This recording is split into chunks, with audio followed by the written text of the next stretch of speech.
राधे राधे। जय श्री कृष्ण भक्तों।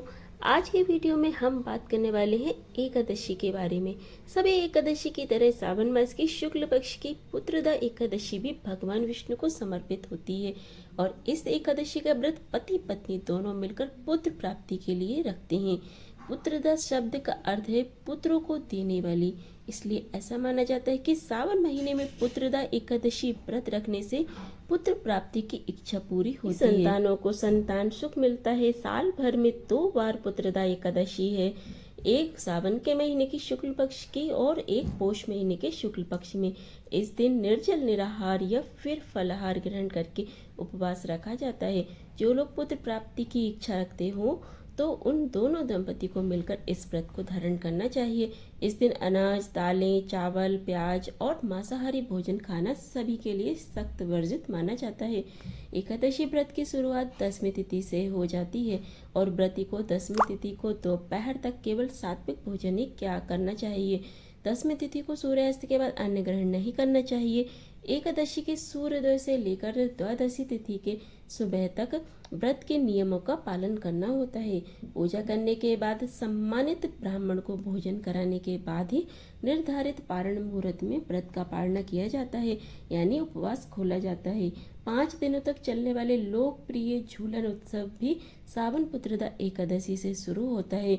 झूले को लताओं और फूलों से खूबसूरती से सजाया जाता है और उस झूले में भगवान कृष्ण और राधा रानी की मूर्ति को रखकर झुलाया जाता है।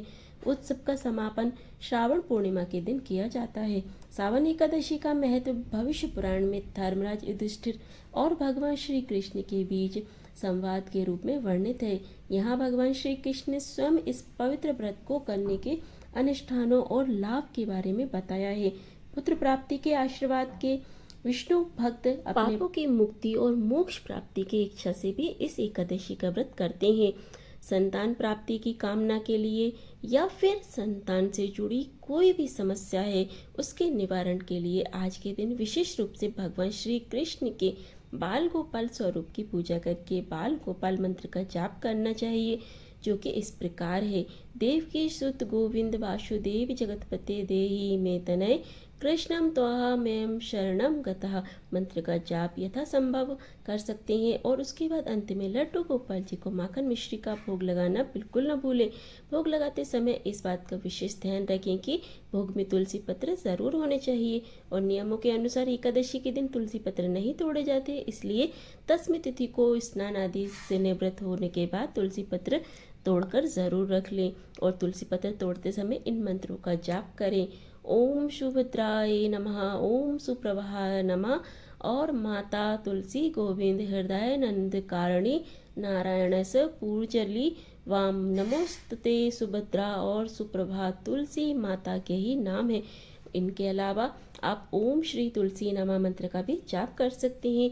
तुलसी पत्र तोड़ने से पहले हमेशा जूते चप्पल उतार कर तुलसी माता को प्रणाम करने के बाद ही तुलसी के पत्ते तोड़ने चाहिए।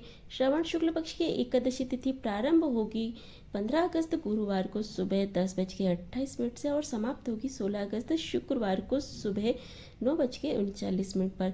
क्योंकि इस बार एकादशी की तिथि 2 दिन रहेगी, गुरुवार और शुक्रवार को, लेकिन जो एकादशी गुरुवार के दिन पड़ेगी वह 10वीं तिथि मिली हुई एकादशी होगी और शास्त्रों में ऐसा वर्णन मिलता है कि जब 10वीं तिथि मिली हुई एकादशी हो तो उस तिथि को छोड़कर अगले दिन जिसमें द्वादशी तिथि भी मिली हो उस दिन उपवास रखना सभी के लिए शुभ होता है, चाहे गृहस्थ जन हो या वैष्णव हो।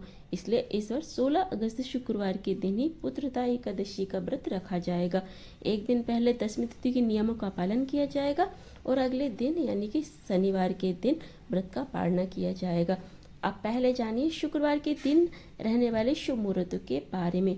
शुक्रवार के दिन सूर्योदय का जो समय रहेगा वह सुबह 6:07 पर रहेगा। सूर्यास्त होगा शाम को 6:54 पर और ब्रह्म मुहूर्त 4:31 से लेकर 5:19 तक रहेगा। अमृतकाल सुबह 6:27 से लेकर 8:02 तक रहेगा। सुबह की पूजा आप ब्रह्म मुहूर्त से लेकर अमृतकाल मुहूर्त में कर सकते हैं। अभिजीत मुहूर्त दोपहर में 12:05 से लेकर 12:56 तक रहेगा और राहु काल सुबह 10:30 बजे से लेकर 12 बजे तक रहेगा। द्वादशी तिथि 16 अगस्त शुक्रवार को सुबह 9:40 से और समाप्त होगी 17 अगस्त शनिवार को सुबह 8:06 पर। 17 अगस्त शनिवार के दिन सूर्योदय जो होगा वह सुबह 6:08 पर और सूर्यास्त होगा शाम को 6:53 पर। ब्रह्म मुहूर्त सुबह 4:31 से लेकर 5:19 तक रहेगा और अमृत काल सुबह 7:11 से लेकर 8:44 तक रहेगा। इस दिन राहु काल का समय जो रहेगा वह 9 बजे से लेकर 10:30 बजे तक रहेगा। अब जानिए हरिवासर समय के बारे में। 16 अगस्त शुक्रवार को यानी कि जिस दिन एकादशी का व्रत रहेगा उस दिन दोपहर में 3 बजे तक हरिवासर का समय समाप्त होगा। जैसे कि आपको हर वीडियो में बताया जाता है कि हरिवासर के समय में भूले से भी एकादशी का उपवास नहीं खोलना चाहिए।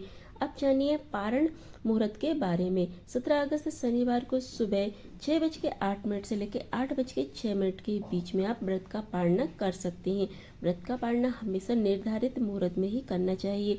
मुहूर्त बीतने के बाद यदि आप व्रत का पारणा करते हैं तो ऐसा उपवास फलित नहीं होता है। यह थी पुत्रदा एकादशी के बारे में जानकारी। अगर आप पुत्रदा एकादशी की व्रत कथा सुनना चाहते हैं तो आने वाली वीडियो देखना बिल्कुल ना भूलें, जिसमें आपको पुत्रदा एकादशी की व्रत कथा भी सुनने को मिलेगी।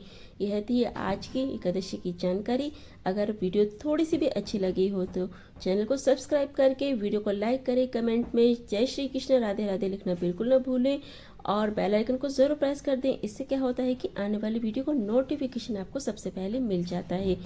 चलिए फिर मिलते हैं अगली वीडियो में अगले उपाय अगली जानकारी के साथ। राधे राधे, जय श्री कृष्ण भक्तों।